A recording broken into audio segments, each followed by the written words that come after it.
Buff Bagwell, born Marcus Alexander Bagwell, January 10th, 1970, the same day that this video is dropping. Alan, the big wrestling fan, I'm going to ask you, can you name some of his other ring names? I have 3 on my list. I mean, other than he actually went by his real name, I think, for a little bit, but there were 3 other names I found listed for him. The funny thing is the only ones I remember was when he was in WCW, which was just Mark Bagwell. And then Buff Bagwell. So he also, at some point, went by Christian. Really? Yeah. Wow. That was probably like indie stuff. Fabulous Fabian. And the Handsome Stranger. Wow. That sounds like when you sit on your hand and then you... But you like put a fancy wig on it and then you go to business. And you're looking in the mirror while you're doing it. Oh wow. All right, so he won 4 WCW Tag Team titles. Can you name any of his partners from any of those tag team titles? I'm assuming He won with 4 different partners. 4 different partners. Yeah. He probably won one when he was with the American Males, and that was, oh God, why can I not remember that guy's name? It was Rob Van Dam's best buddy. Buff Bagwell and the other guy. I can't remember. What was he? What'd you call it? The American Males? American Males. Look up their theme song. It's the shittiest theme song you'll ever hear for a tag team or for wrestlers in general. So the American Males would have been when he was with Scotty Riggs. Scotty Riggs, there you go. Yeah. And Scotty Riggs, yes. One of the partners that he won a tag team championship with. So you got 3 more to go. Can you name the 3 others? The other ones had to have been when he was in NWO, but I can't even remember. I think one was Scott Norton. No, actually. No, these are all it's not so. The other partners that he was with that you would think he would have won a tag team championship with, Lex Luger. Wow. Or maybe even Scott Steiner. But no. Yeah. So the other 3 are The Patriot, Shane Douglas, and Too Cold Scorpio. Oh, was this all in WCW? Yes, these were all WCW tag team titles. Oh wow! And he's won titles in other federations, but he only won these WCW tag team titles. And when it came to the major organizations, he never won an individual title. As far as I could tell, I never saw that he won any Intercontinental, TV, any of those championships. Nothing was won by Buff Bagwell. Now, weird. The one thing that I really remember from Buff Bagwell was him wearing that neck brace because of his injury. Can you remember who injured him and how? Why do I just want to say it was Goldberg? Because he injured everybody. It was not Goldberg. No. I don't know. It was a part of the whole thing involving NWO, but it was Rick Steiner. Really? Rick Steiner, when he was coming off the rope to do a diving bulldog, and the way that they had landed was, I'm trying to think of the best way to explain it, was that essentially it kind of looked like Rick Steiner had Buff in a headlock, and as they came down, his momentum was going forward, and Rick Steiner stopped, and it kind of did one of those, and you could see it just kind of do one of these things to Buff Bagwell's neck, and he immediately was on the ground. They came out to him. I've read different stories that nothing was actually broken. It was some sort of like a spine shock that paralyzed him, and there were some other issues. I mean, it was still a bad injury. He was temporarily paralyzed. So it's not like this was any sort of a ruse on WCW's part. But what do you remember of the storyline that followed after that? Because this is actually what I really, really remember when it comes to Buff Bagwell. So here's the only thing that I remember about that part was him coming out in the wheelchair and stuff, and then having the neck brace on. And I can't remember who it was, but I just remember this one part because Fitz had it on record on VHS. They could watch it over and over again because Buff Bagwell came out with some other guys and they beat somebody up. Or no. They were wheeling him out, and then it looked like they were about to like drop, or they his wheelchair was going to go out crazy, but then he like did the and then he got up and then he did his stupid dance, and then he did that thing and then took off the neck brace. You think that was dance the funniest shit? You think that dance was stupid? No, it was really funny because it was one of the greatest taunts you could do in all the games. WCW video games. Yeah, in all the games, that was the coolest one, man. Yeah. Right, so what I remembered, and kind of looking into this, it was they essentially used this injury to set up Rick Steiner.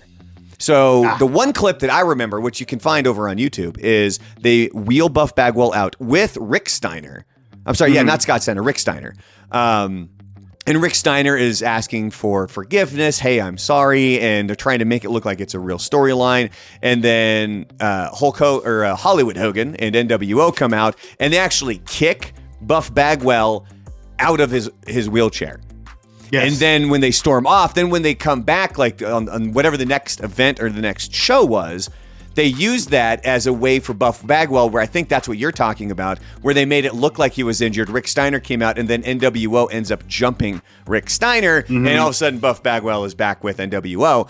Because every single thing I read on that is that it said WCW fans hated that storyline. Like they were really hoping that Buff Bagwell was going to get his revenge on NWO, and it just didn't happen. And it was one of those ones that just kind of died away. All right. Yeah. So Bagwell actually retired one of the major names from WCW. Who was it? Arn Anderson. No, think newer. Think more current, around the same time as Buff Bagwell. Like newer star. Like they would have been maybe around the same age-ish. Uh-huh. And I'll give you the storyline. What happened was this person ended up going up against Buff Bagwell and Lex Luger in a tag team match. And obviously this other guy had a tag team partner. And if this person lost, he had to retire from WCW. Now, of course, this was just so he could go take a break and heal from an injury. But it was shortly after this where WWE bought WCW. So it ended up being this person's last match in WCW. Oh, God, I have no idea. Goldberg! Oh, really? It was a Goldberg? Yeah, so I guess he paired up with Sarge, his old retired trainer Sarge, was who Goldberg had teamed up with for this tag team match. And then Buff Bagwell and Lex Luger, they were the tag team. Remember what they were called? No. Totally Buffed. Oh, my God. See, here's the thing, is that era of WCW was the shits. And I don't even remember watching it at all. Well, I think a lot of people don't remember watching that one at all. And so what happened was Goldberg lost the match so he could go take a break and he could go rehab an injury. And then all of a sudden, WWE bought WCW, and so WCW didn't exist. So that was Goldberg's final match in WCW. And Bagwell, he has pretty consistently had a bad reputation. When he went over to WWE after WCW was bought out, apparently pretty much everybody over there hated him. Yeah. Like he was a very arrogant, like just, and not as a character, the guy himself was just apparently a giant dick. And have you ever heard the story about his mom calling in sick for him? Yeah, called in sick for him, and that's one of the reasons why he got let go. Yeah, and when you would see his mom, it was Judy Bagwell, right? Judy Bagwell on a pole. That was actually his real mom. Like sometimes, they would bring in other people to portray, one of their parents or a relative. That was his actual mom, I guess, that was there. And final little note here for Buff Bagwell. And this next wrestler is going to be somebody that we're going to have to cover at length. But when we're talking about Buff Bagwell trying to sort of repair his image, his reputation, and then also helping him with some of the issues outside of the ring, Diamond Dallas Page stepped in. DDP. And started taking a larger role in helping Bagwell clean up his life. He's done it with tons of people, including my good friend, Jake the Snake Roberts. There you go. I'm just saying, I'm bringing that up as we wrap up this video because that gives me an opportunity to put the picture right over here of me hugging Jake the Snake Roberts with no shirt on. because he did the chop. He did the, one of those things. And so he did that. And then he's like, you got to sell it. He's like, you really got to act like you're hurt. So I went, so I bent over, and then so my back is there, and he took his big old fucking mitt, and he goes, wow, like right on my back. And there's a zoomed in picture, and you just see this huge effing like handprint. And it's like, yeah, like as much as they say, like it's like, oh, this is done so it doesn't hurt so bad. It still hurt. I was like, I don't want to be a wrestler. I don't want to do this anymore, guys. That'd have been great if we were bent over and he DDT'd you right there in the concrete. That would have really hurt. All right, coming up, future videos. Alan and I, we're going to talk some X-Files, and then Shim and I, we're going to get the history of rock going again here. And then we're also going to talk about, I keep calling her Sasha Banks, but that's apparently not her name. No, it's not. It's now Mercedes Moné. And we're going to be talking about her because her birthday is coming up. And that's kind of the pattern that we're going to use for these wrestler videos is I'm just kind of looking at when people's birthdays are. And then when the video drops right around then, we just lucked into Buff Bagwell's birthday being today. And then we'll continue this kind of on throughout through the history of time because there's a lot of wrestlers to cover. And I love doing this topic, especially with Alan, who knows like a lot of this stuff. Apparently not a lot about Marcus Bagwell, though. Apparently not a lot about Marcus Bagwell. Make sure you're clicking the like button down below, you're subscribed, and then also hitting the bell so that you get the notifications when we go on live or a new video pops up. I thought we were going to cover the fact that he was a male prostitute at one point, too. Why didn't you bring that up?